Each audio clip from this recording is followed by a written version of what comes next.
बिनपगारी पुलाधिकारी डंगल पेटले की निघाले गेले. भरपूर घोळ केले म्हणून तुम्ही काल ते बैलगाडीचे काच फोडले म्हणा, आगनगाडीचे टायर पंक्चर केले म्हणा. ते तुमच्यासाठी डायरेक्ट आम्हाला इंडियातनं भारतात यावं लागला. आता कसं करायचं होता, धरून न्यायचं का पकडून न्यायचं. आता एवढ्या बार मिटूनच घेऊ, आता वरी कशाला पोपाटा करायचं. कालच ते एकनाथ शिंदे साहेबांची माझी मिटिंग झाली त्या हरभऱ्याच्या झाडाखाली. ती तुमच्या सहीमुळे रद्द झाली म्हणून मला डायरेक्ट इंडियातनं भारतात यावं लागलं. आणि ते तुमच्यासाठी पण मी बंदूक घेऊन आलो, बरं गोळ्या गिर राहिले दादा.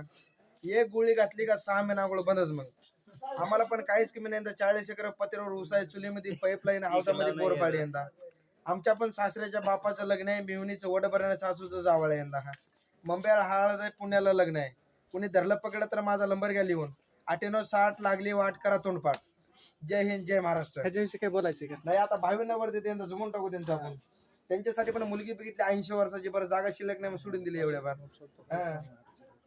नाव सांगा तुमचं. माझं अनिल चिमाजी शेखर, राहणार घाटनांदूर, तालुका अंबाजोगाई, जिल्हा बीड.